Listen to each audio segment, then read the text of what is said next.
So welcome, everyone. I am going to stand up and walk around because that is just the way. I may not even need this, but I will use it. I'm Trish Zita. Thank you all for being here today.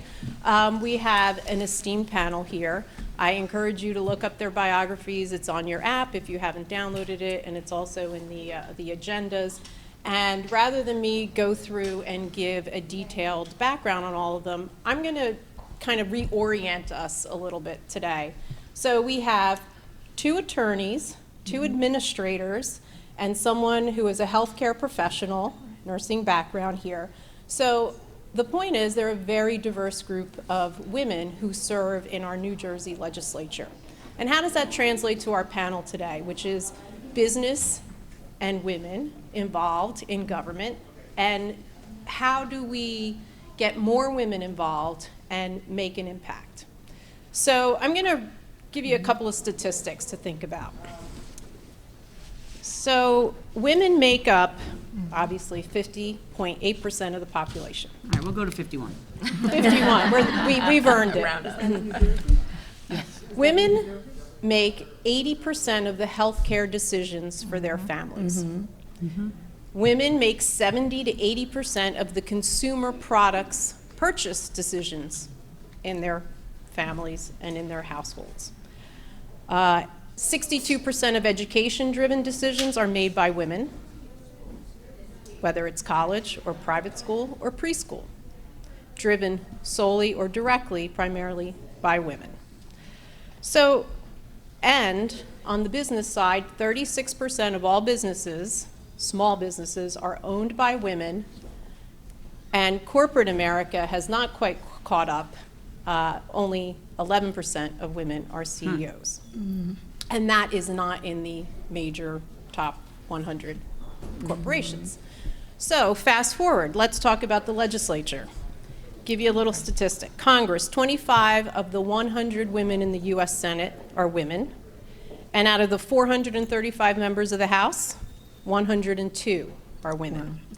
In the New Jersey legislature, we have 10 women in the Senate out of 40, and 27 women in the Assembly out of 80. So what I'd like to talk about a little bit today is why is it so important for women to be involved? We have great decision-making power that we exercise every day in our households. Wouldn't it be wonderful if, as you make those choices, you had a better set of choices? If you had a better set of education choices to make, or healthcare choices to make, or consumer issues to make, or as a business owner or someone who works in business, better choices. Those choices are policy. These are the laws and the regulations that these women right here make every day and impact. So how do more of us, whether we're in the business community or anywhere else, nonprofit, just a woman at home, how do we get more involved? So my first question to the panel is, it's a question you've probably been asked before, and I know that you've all been driven because of a personal reason to run for public office. But can you give us a connection to what that might have been, and what was the moment where you said, I can do this? So Shavonda, I'll start with you. Thank you, and thank you for the introduction of letting us know the importance of women being in positions of power. We hold the power, and oftentimes we feel that we're too busy. I was one of those persons who felt that when I was tapped to run for office in 2012, my kids were 10 and 12. I had a job as a director of a healthcare system, which now I'm a vice president of behavioral health services for a for-profit hospital. 150 employees that are professionals, 12,000 patients being seen a year, and involved in my community. I thought I was doing enough, so really to run for office was a distraction that I didn't think I needed to do. My godmother, who had served in public office for 30 years, was having health challenges, said, look, I need to retire, but I really want to turn the seat over to someone who I know will have my vision and my goals. She said, you can do it, I will help you do it. And that was the push, and I mean, it literally was a push for me to seek the seat that I'm sitting in as an assemblywoman, having never served in any other capacity of local government. You usually go through the steps. But the more important piece of this is, it has been one of the most rewarding positions and fulfilling positions in my life, because every vote that we cast on this dais here affects the 9 million people in the state of New Jersey. And we know that we're doing good work on a bipartisan level for the most part, even though we have full control now with the supermajority.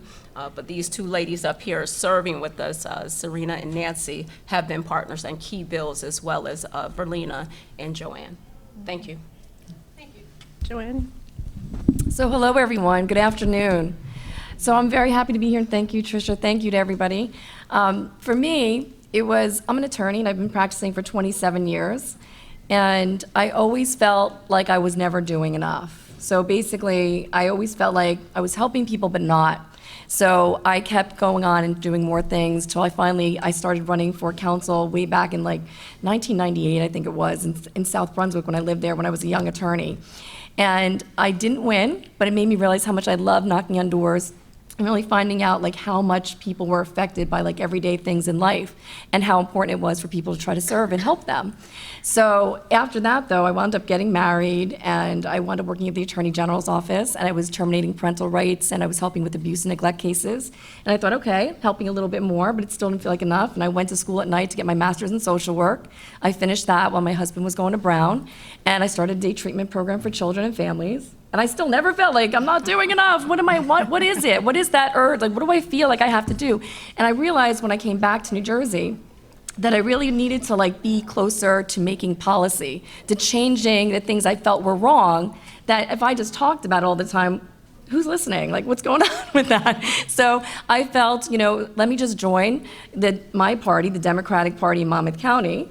I got to know my Democratic chairman, Vin Gopal, and literally within a couple of months, they needed somebody to run for the assembly. I had never served, just like Shavonda, I'd never served on any other seat before, and he asked if I would run, and I just said yes.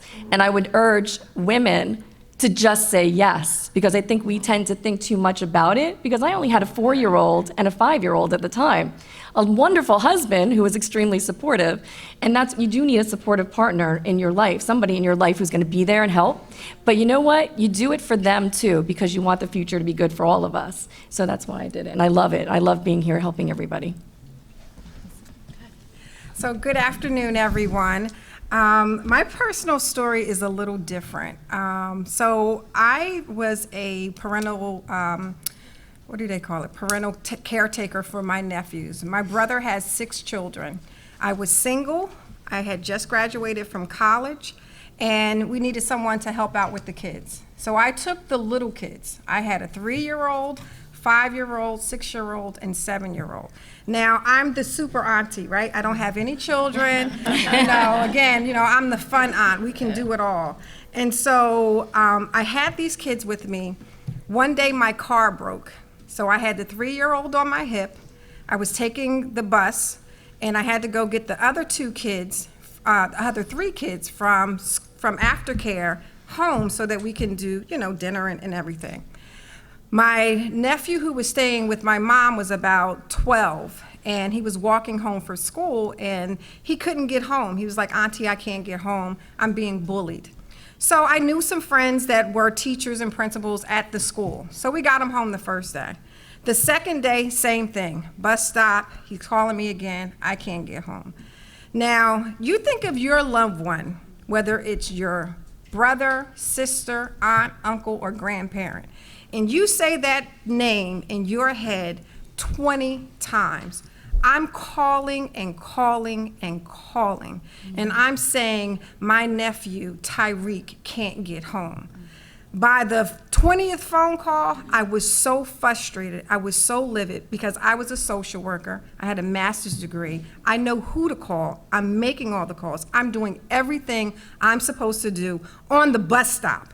So I felt like if I'm having these difficulties, can you imagine what's happening to the normal person that doesn't have all these skills and resources?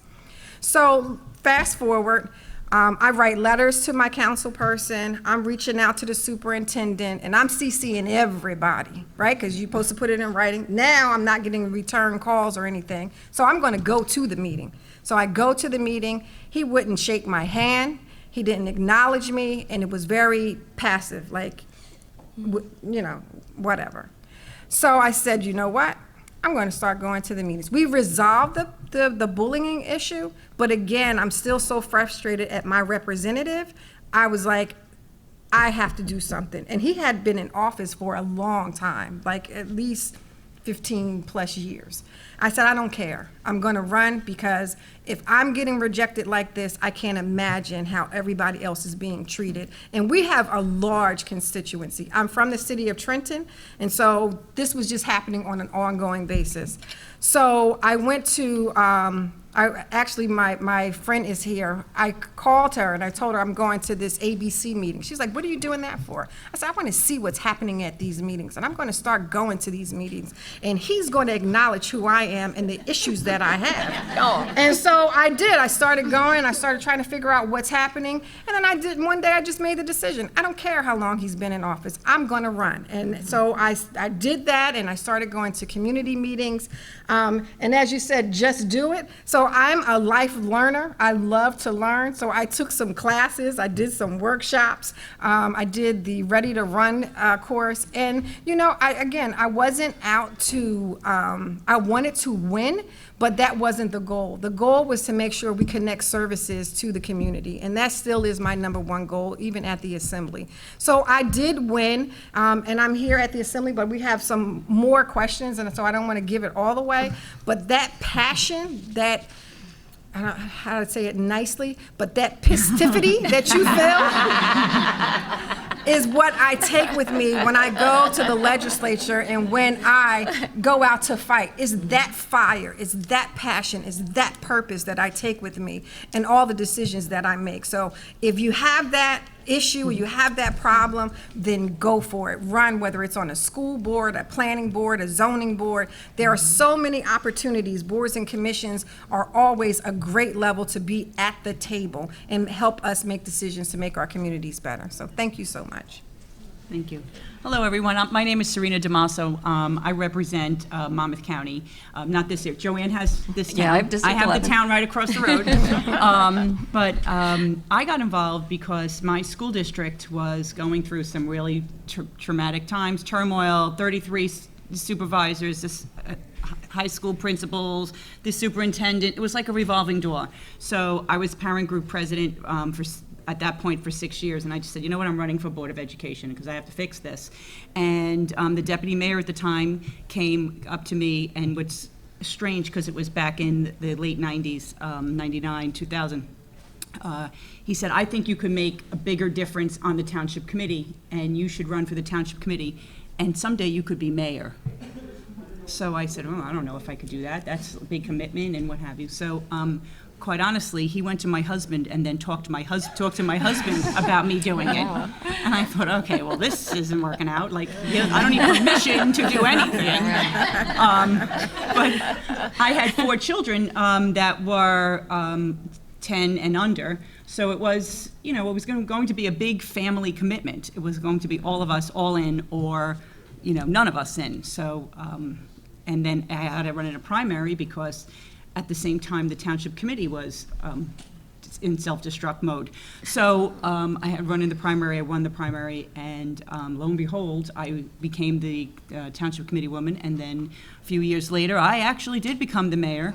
There you go. So I spent 5 years as mayor, and then there was an opening on the freeholder board, and I just said, I'm not going to wait for somebody to ask me if I could be the freeholder. I'm going to just run for the freeholder spot.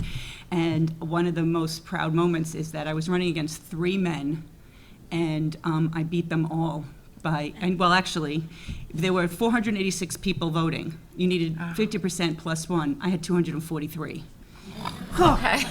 So we had to start again, but it didn't last long because I convinced the other guy that only had 119. I said, really, dude, you're going to get all everybody else's and one of mine's not going to happen.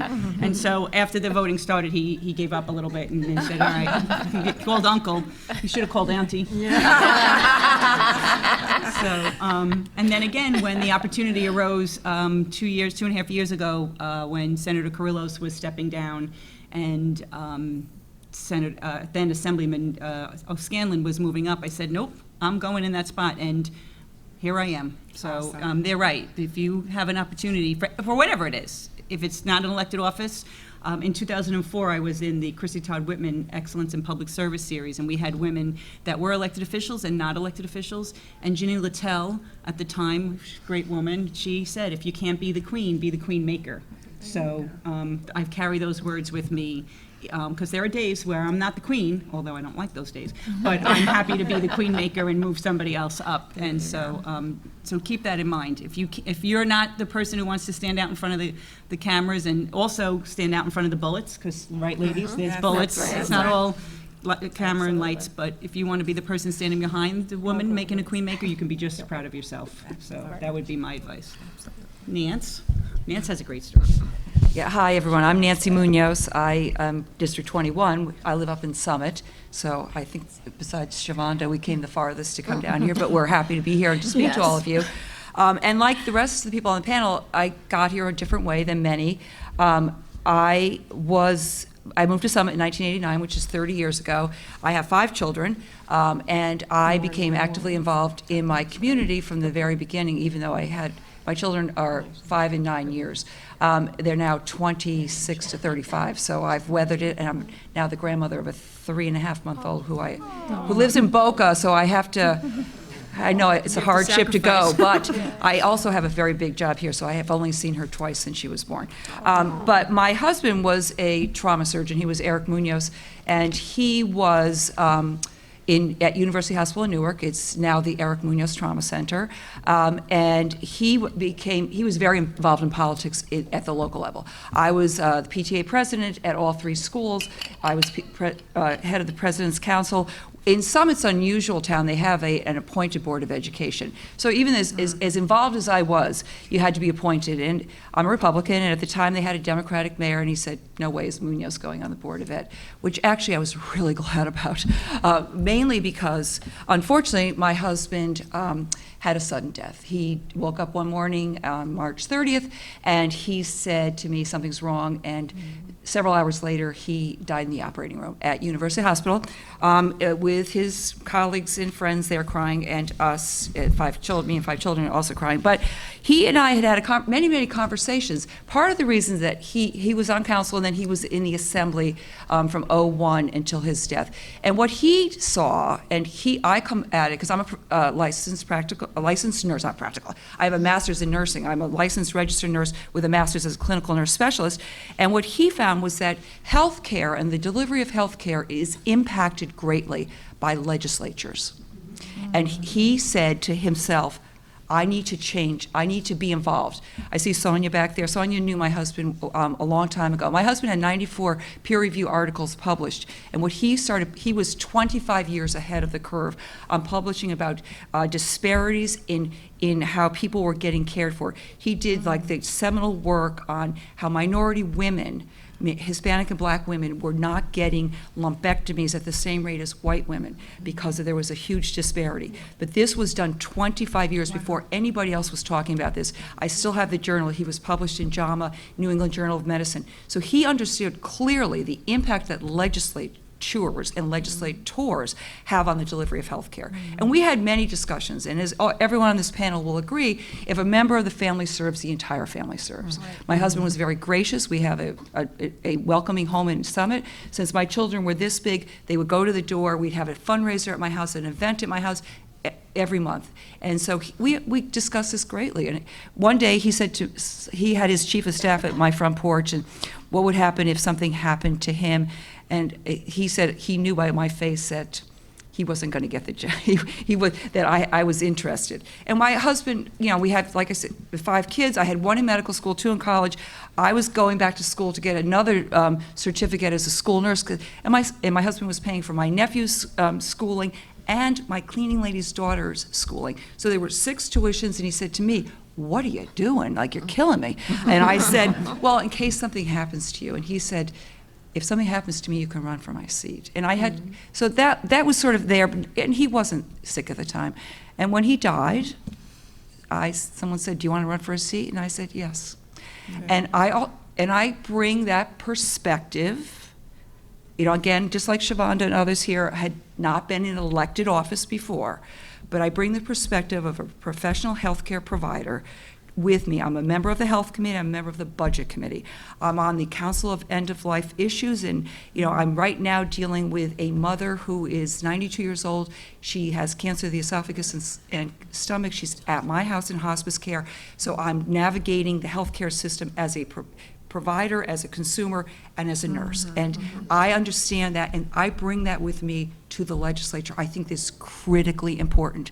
And my oldest son's a doctor, and my youngest son is in medical school. And I'm accused constantly by the medical society that she doesn't like doctors. I always say 3 of the people I love most in the world were, or are going to be physicians. I care about the patients. And it's so important that we have a person in healthcare who understands healthcare and understands how the legislature can get in the way of delivering good healthcare and being a voice. The chairman of the Health Committee doesn't always like what I have to say, but I say it because it's important. So I've been in here for 10 years now. I love what I'm doing. As my colleagues have said, we do it because we feel what we've done, it makes a difference in people's lives. I was the prime sponsor of the bill to ban underage marriages. We, in the state of New Jersey, was the first to pass it. Our former governor vetoed it. Delaware beat us to it.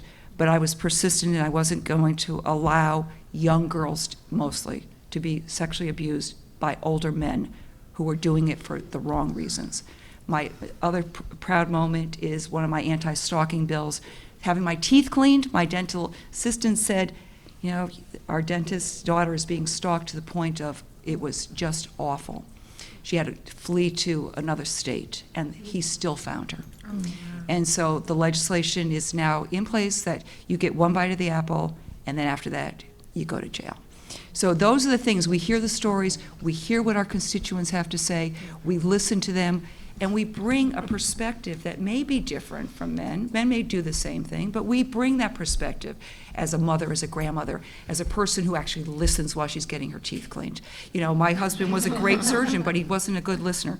But so that's how I got here, and I absolutely love what I'm doing. I was on the ad hoc committee on domestic violence and worked on a bipartisan manner we have 10 pieces of legislation addressing that issue. I'm on the, as I said, Council of End-of-Life Issues, and I'm on the New Jersey Task Force on child abuse and neglect, and I'm the only legislator who shows up there every single meeting. And they turn to me when they need legislation. So I think this is an important job. It's a critical job. I'm now a sort of empty nester, except for my mother, and it's a very fulfilling job, and I absolutely love what I'm doing. Well, all very, very passionate stories. Everyone has, I sensed a little bit of a common theme, right? So civic responsibility, personal advocacy for something you care about, whether it was for you personally or someone that you've had a relationship with or came to you for help, a commitment to make change, right? To broaden the choices that we have out there, going back to where we started talking about better policy choices, making better policy and being able to impact that policy. So obviously we're here for the NJBIA conference, so I want to bring a little bit of the business perspective into this. And what I'm hearing is, and I truly believe, that there is a marriage between advocacy, politics, policy, and business. And I'm going to borrow from my colleague Janine's little story this morning a little bit, because it was a great example. And this is something, the question for the legislators to think about, how a business issue that you were perhaps not aware of had deeper impact, policy impact, and changed your thinking on something? Or how can a business, and the follow-up question to this, because a lot of the business ladies in the room here, and men, are going to want to understand, how do they impact the policy by interacting with you at the state legislative level when they're advocating on their business's behalf for policy issues? So the story is that several years ago, you may recall Dove, Unilever, the company that owns Dove, had a little bit of a faux pas with a commercial they ran dealing with soap. They had this commercial where an African-American woman was shown at the beginning of the commercial, and at the end of the commercial, after she's washed and cleaned, she's suddenly a blonde-haired, blue-eyed white woman. And the public, said, what were they thinking here? Well, it wasn't obviously intentional in any way, but to Unilever's credit, they recognized that there were things they weren't consciously thinking about.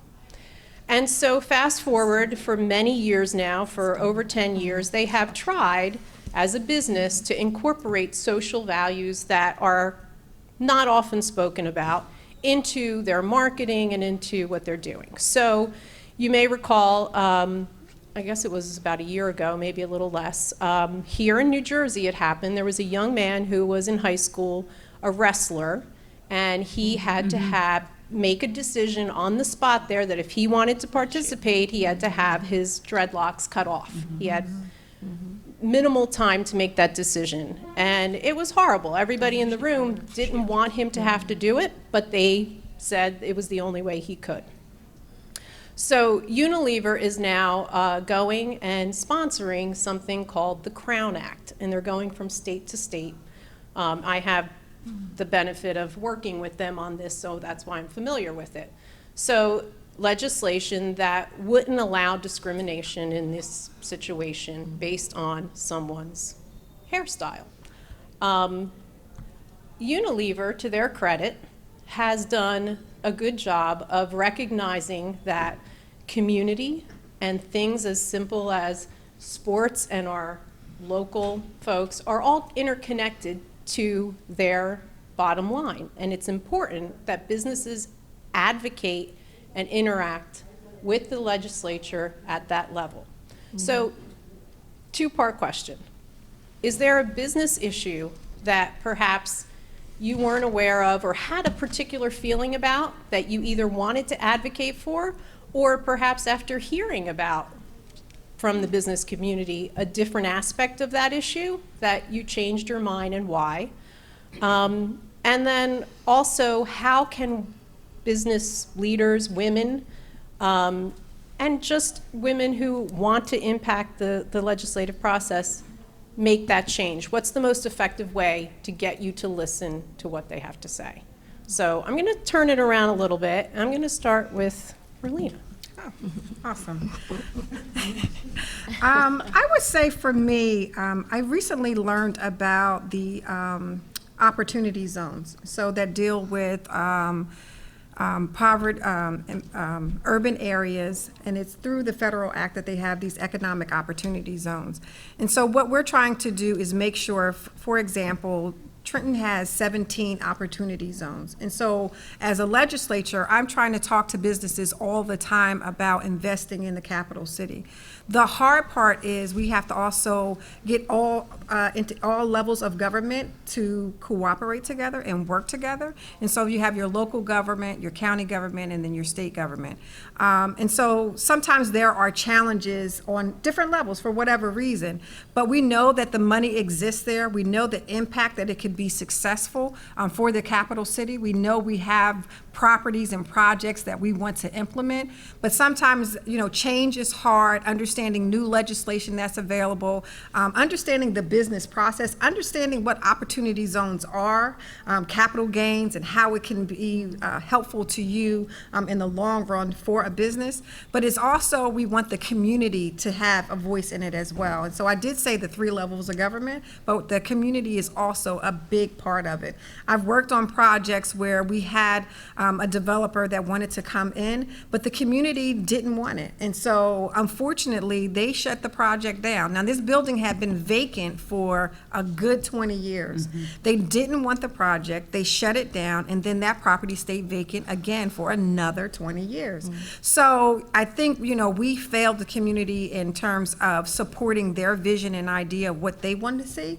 And so we have to go back to the drawing board now. We're revisiting this site again, and so I think the more communication we have with all parties involved, the more likely this project will be successful. So I think communication is just critical, and I'm not just talking about having, me talking at them. We need to hear what they're saying and then effectuate the change that they're looking for. So that's very, very important.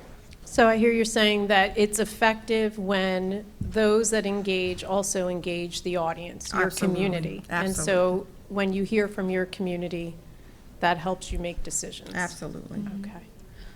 Nancy? Oh, thank you. Well, I have two examples.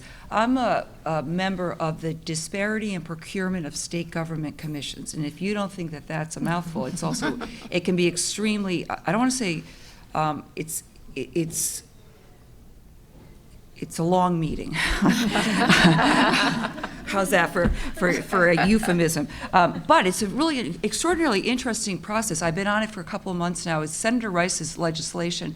And what we're looking at is women and minority and disabled veterans businesses' ability to procure state government contracts. What was most shocking to me is that at this moment in time, you wouldn't even guess this, but the number of disabled veterans businesses that have a state contract is actually zero. Disgraceful. The number of women and minority business businesses that have state government contracts in the state of New Jersey is 10%. It's in the goal that we're trying to achieve is 20%. We're working with people from New York who have actually achieved a rate of 30%.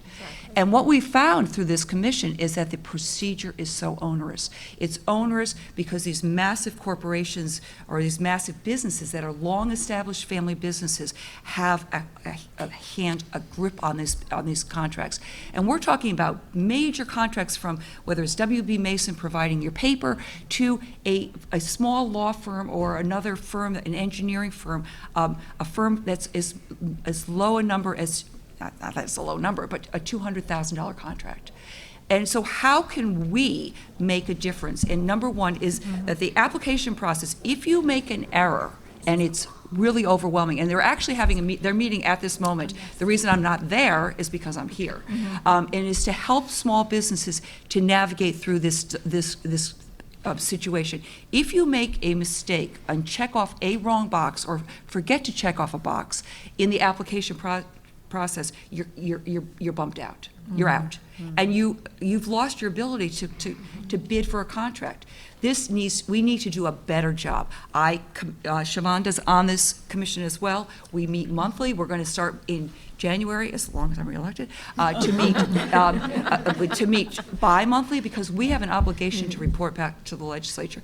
And I can see where this is going, which is to make sure that small businesses that are women, minority, and disabled veteran-owned have an equal shot at getting a state contract. My other example is, as I talked to you about being a nurse, is that I have been since 2009, when I got into the legislature, the prime sponsor of the bill to allow the advanced practice nurses to practice to the full extent of their license. This is a bill that will increase access to health care to everyone and drive down costs. It is a predominantly female profession. Advanced practice nurses are 90 to 95% female. It is it's changed state to state. So the Federal Trade Commission says that no one profession can block another profession from practicing his or their profession. So the argument that the medical society, and again, remember, husband, 2 sons, doctors, I don't hate doctors, the medical society is the strongest pushback against this. And the reality is that currently 50% of medical students are females, maybe even 51, 52%. So but the medical society is made up of mostly old men. And they're traditionalists. And they're afraid that the nurses are going to do something that they're not able to do. And I have been fighting with them for 10 years because, it's not actually the doctors who are preventing it, it's actually the legislatures who are preventing it because it's state law. If we change the law, they can do it. So even though the FTC can't go after them, what they can do is the doctors can influence policy by giving large donations. That's a fact. Nurses don't have the money. So my push, and I've been advised, like, don't be so hard on the doctors. You know, again, I always go back to the fact that, you know, what's in my family, but it's about the patients. You know, my son is an orthopedic spine surgeon, and I always say this: I would no sooner want my son to do diabetic care, advanced practice care, than I would want an advanced practice nurse in diabetes to do spine surgery. There's no, my dermatologist doesn't do Mohs surgery. He refers it to a dermatological surgeon. They don't have any problem with that within their own profession. They're afraid of the nurses. There's nothing to be afraid of. There's enough patients to go around. And no nurse will practice beyond her license, and I say her because it's 95% are females. This should be an issue that all of us take up because it's a female issue of women not being allowed to practice despite and being pushed down by a group that's mainly male. I see it as a professional issue, but as a female, we have a female doc, and they have to pay the doctors to sign the contract. They're collecting money. This is shame on the state of New Jersey. Connecticut, New York, Pennsylvania, Delaware, Maryland, District of Columbia have all changed their laws. Pennsylvania is still in the process. I'm going to interrupt because I don't want I to know, run out I just want to of time. say that's where this is a business issue that we should be taking care of as the state of New Jersey. Thank you. And I feel obviously I feel passionate about this. Assemblywoman Sumner? Okay, I'm not sure if I should yield some time to Nancy. I'm sorry, I will stop talking. I was glad I got to go second. But I concur with a lot of the priorities. As you can see, everything we talk about here really has a direct impact. But when I came into office, and as I sit in office, every last program, what I've heard from the business community was, one, finding a skilled workforce. Right. I did not understand what that meant because being in healthcare, everyone has a skill. And when I spoke to community colleges, they said, okay, we're training people, they're not getting jobs. We had that dichotomy of the employer saying we need a skilled workforce, and the colleges saying I'm pumping out these students and they're not getting jobs paying decent wages. So drilling down and making sure that I have the roundtable discussions anytime NJBIA calls me, I'm there and accounted for. I'm also from the city of Patterson, which was the first industrial city in the country. So we have a gazillion plants that are not occupied. So how do we come up with smart manufacturing? We were passing legislation, opportunity zones, which the federal government still does not have regulations to marry with, but we have the designation under Governor Phil Murphy for zones so that we can market for businesses to come into our communities. We also were passing all of economic development legislation for business owners to take the incentives, which you've probably not heard about, for economic growth for our state. And for my community, what I realized when I first came into office, when I asked, okay, where's Patterson on this list? We didn't have any takers because we had generational business owners who were focused on running their day-to-day, not looking to a state website to go to the Business Action Center and click, click, click, click, click, click, and click, click, click, click, click, click, to get to an application so they can apply. So really making sure we bring those incentives outside of Trenton, because you heard the procurement numbers from Assemblywoman Munoz, which is pathetic when we've worked so hard and so diligent thinking we're in the gold dome passing this historic economic development legislation, but no one's taking advantage of it and it's not reaching the people who we need to reach. I've only worked for for-profits. Productivity means a lot to me. So if what we're doing is not touching the lives and making the business operations easier and serving as growth, then something's missing and there's a disconnect. And we really rely on all of you to report back and talk back to us to let us know that it's not working and we may need to tweak it or change it here or there. Thank you. So, and I'm just going to prep this for the next question because we didn't get to part 2 of the question, but as soon as Assemblywoman Downey and Damaso go, I'm going to come back to you all for a quick response on, as folks in this audience want to impact policy, what is the most effective way to come to you with an issue and get you to either understand, listen, change your mind, or advocate for the issue? So that'll be the follow-up question. But Assemblywoman Downey, please. Thank you. I'm going to come at this from just a different perspective. Being an attorney, being a female attorney, and coming at it from this whole thing about being a woman who's trying to make it in this world that's still mostly controlled by men, especially even when I'm in my profession, as many male attorneys are out there that outnumber completely women attorneys, especially trial attorneys. When I still go to the courthouse, people will still ask me if I'm the court reporter. If I'm in my office doing a debating essay deposition of a doctor, they'll still ask me, am I the court reporter? You know how frustrating it is in 2019, after practicing for 27 years, to still hear the same old stuff as when you were a young attorney. We're in 2019, this is ridiculous. So my whole perspective comes from, as women, we need to do better and push each other forward. So my whole thing about having 2 little girls is that I don't want them at 8 and 9.5 to ever have to face what we've all had to face, and I hope that we don't have to do it much longer either. So my whole thing coming in was, I want to make things also better for women and help women push forward. So I knew I wanted to work on the pay equity bills. I thought they were extremely important here in the state of New Jersey. And they are important for business women. They are important because we need to be on the same level.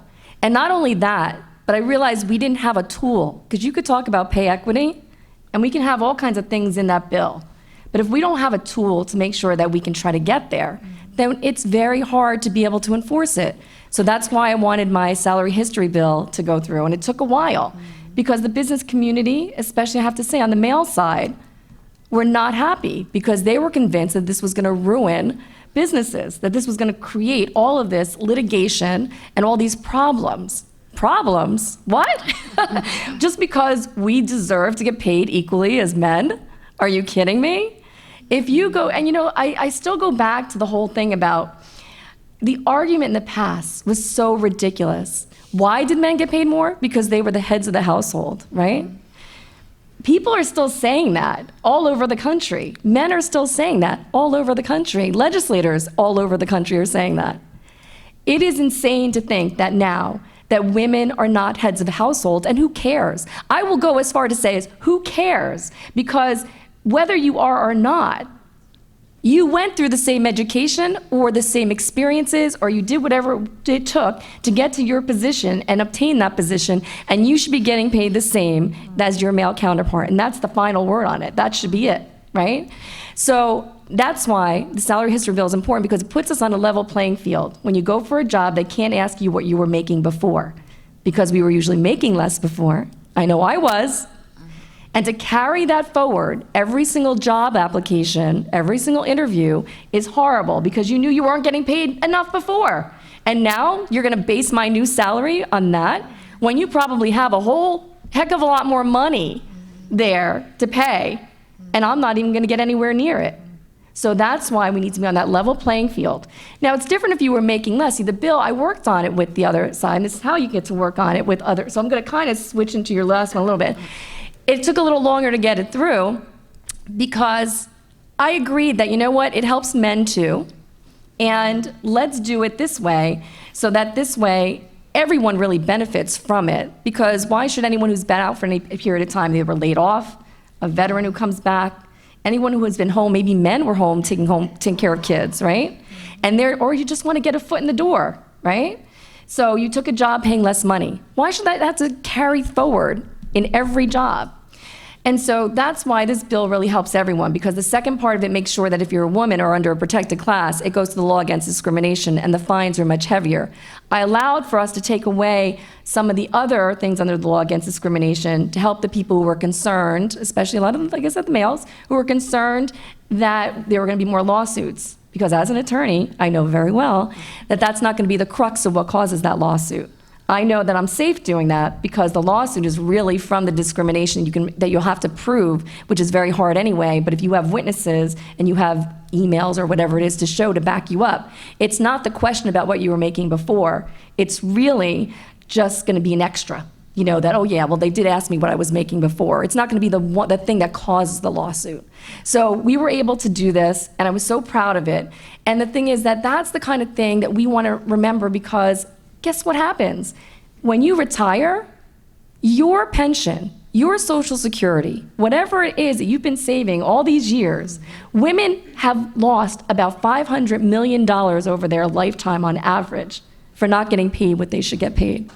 That's a lot of money for later on. And women, I have to say, definitely outlast most men. And if we're living in poverty later, I mean, that's just insane. That's ridiculous. So it's a woman issue, it's a family issue. And especially now, how many households can live with one income? Seriously. So that's, again, why it is a family issue. And I want to lead into one other thing that's really important, because I think, again, let's go back to some family issues. I was asked and very proud to represent our state going to the National Leaders Conference that we had for maternity and fetal, it was maternal and fetal health. And I thought it was going to be one thing, but it turned out to really be about talking about what we can do for ages 0 to 5, because we're really far behind. Like, we're still trying to get full-time kindergarten in some places and preschool, and still we're getting better, but we still have a far way to go.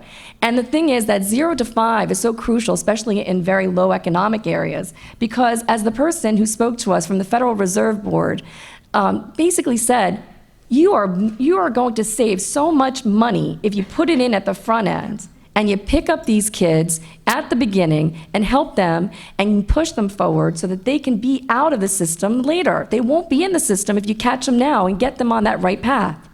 So they made a lot of sense. And the other issue that was really important, hearing from legislators all over the country, including Alaska, Tennessee, Washington, all over the place, is what we came up with, which was really amazing, is that we always still think about daycare. It's not daycare anymore. It's preschool, right? It's preschool. And not only that, it's not a mommy issue.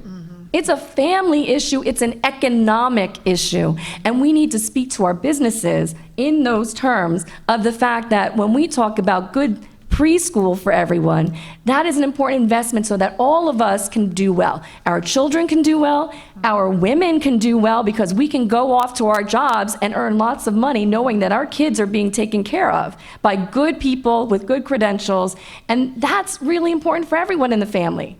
So I'm going to go back to that, and when I go back, when elected, I hope, and be able to bring more hearings regarding the 0 to 5 age and what we can do more to expand on that and take away that mommy issue and make it an everybody economic issue and really work on that in the state, because I think it's going to help business. Thank you. Assemblywoman DeMasso. Well, as you can see, all of us have a lot in common. For instance, a lot of people thought I was the wife of the candidate when we would go knocking on doors or show up at an event. Oh, are you his wife? No, right. I am the Assemblywoman. And different things like the Pay Equity Act, which is actually named the Senator Diane Allen Bill, Equal Pay for Women Act, because to Assemblywoman Downey's point, we're losing millions of dollars a year, because it's not just that you didn't get paid the same, it's that everything compounds itself.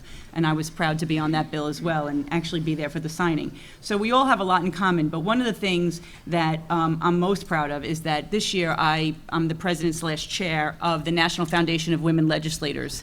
And we come together and we share really great ideas about ways we can grow our communities and grow our constituency and help each other without reinventing the wheel. I think women do that best. We realize that we don't need to reinvent the wheel. Men always like to look at a different way to come at it, but when we work together, we know we can accomplish a lot more. So to that end, we have thought about a whole bunch of different things, and every year we have a conference, and we'll have people that talk about equal pay for women. We will have things for electric cars and all different issues that come up in each of the states. And I just had a marijuana summit. We're going to have next January, so I'll keep you in mind, a medical health insurance summit, so that we can educate each other on those issues.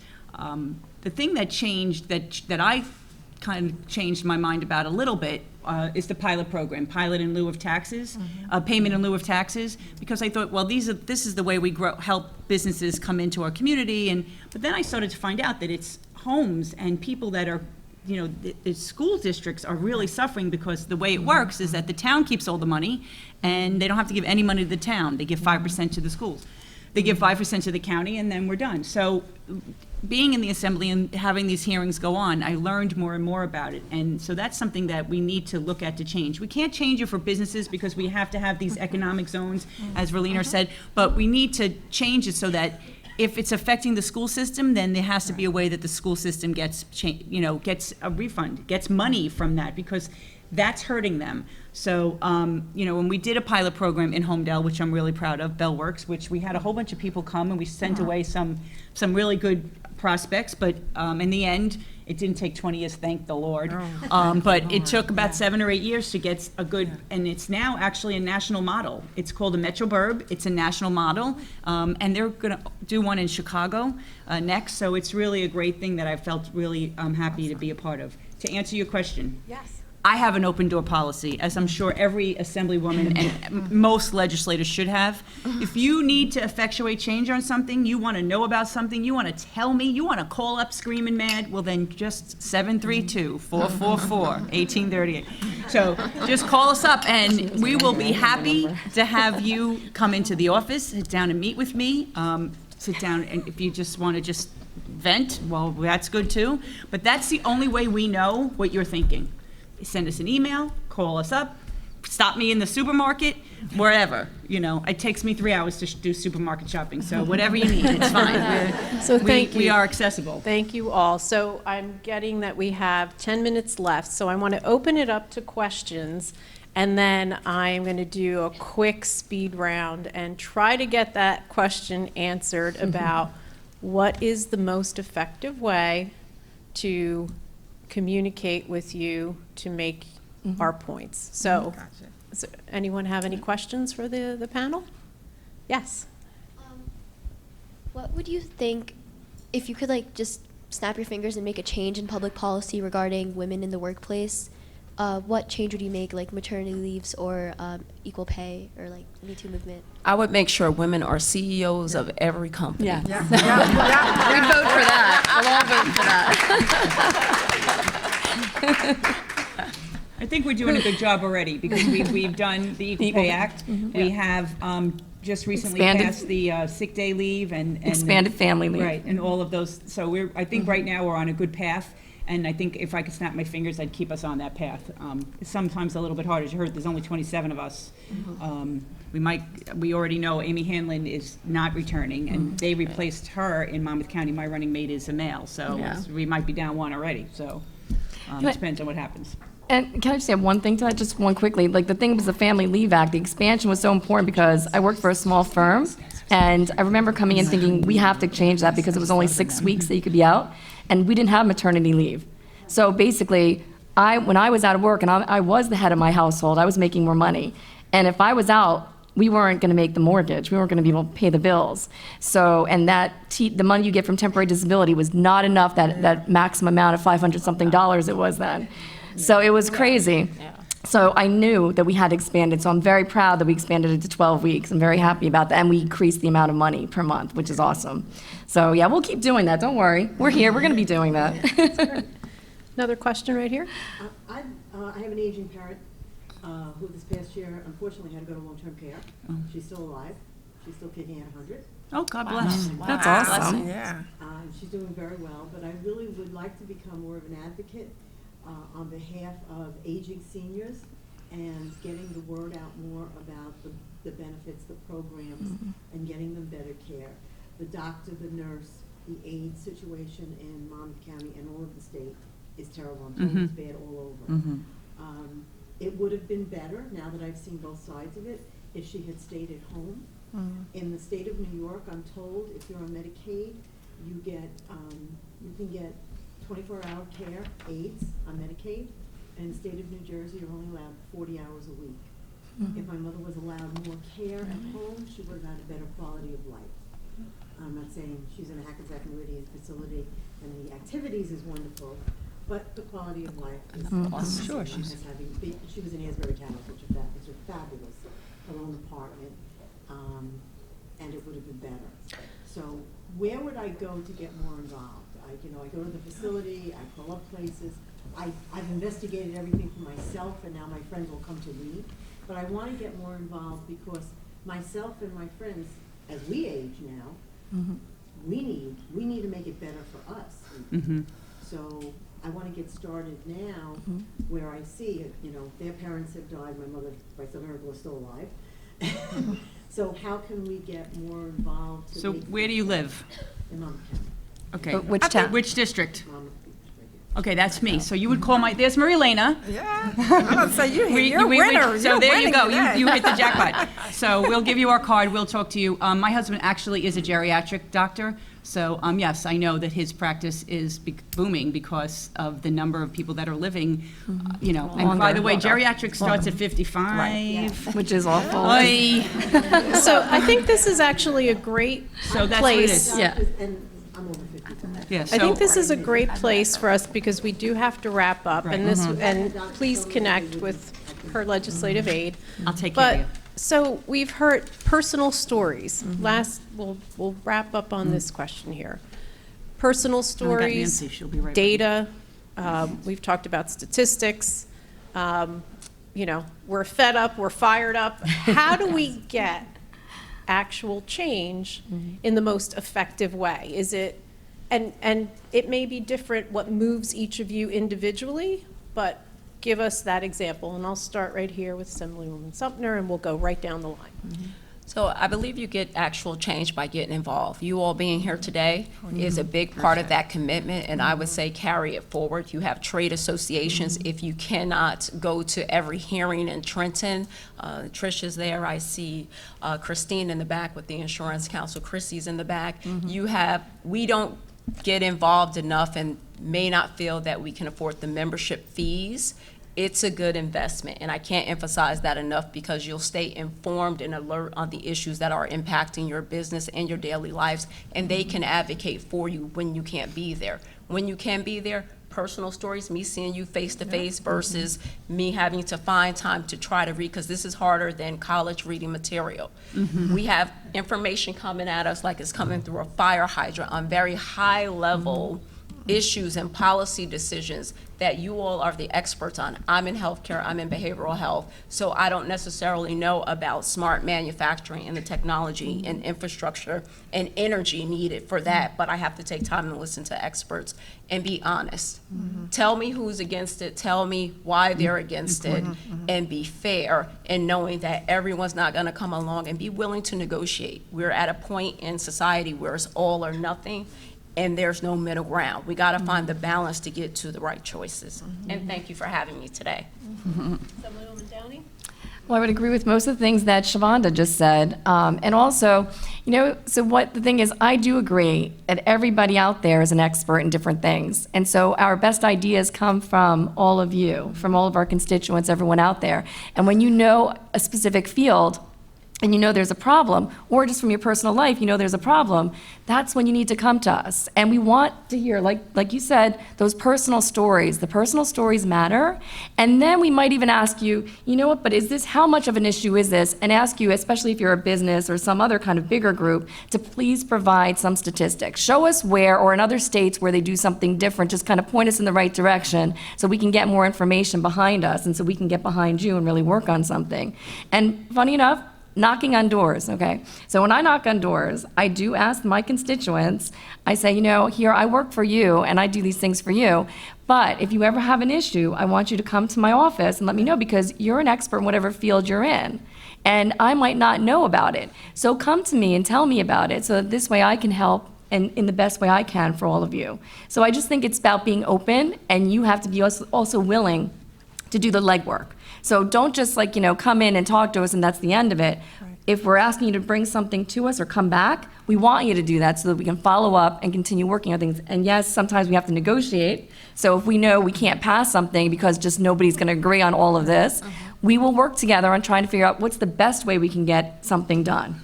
So I want to thank you also for being here. Thank you for allowing me to speak and be here with you.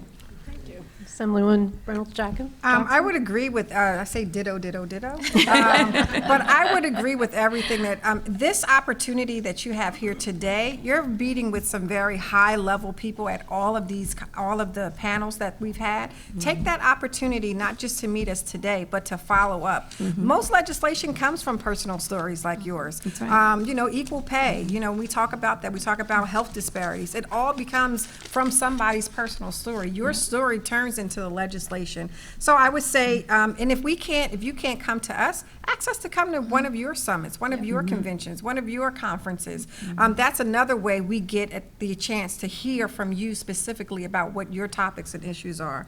I would also say, make sure that you have enough business cards, and then I guess I can't say it enough, just to follow up, follow up, follow up. It takes a long time sometimes to pass a law. Equal pay took how long? Like 20,000 years. Yeah, it was a Maybe not long 20,000, time. but yeah. So, you know. It was long. It was Diane Allen wasn't even in the Senate anymore. She actually retired, and that's when after they passed Hey, it. but think so. about it. I mean, look, it's 100 years anniversary for the 19th, right? The 19th Amendment. Yes.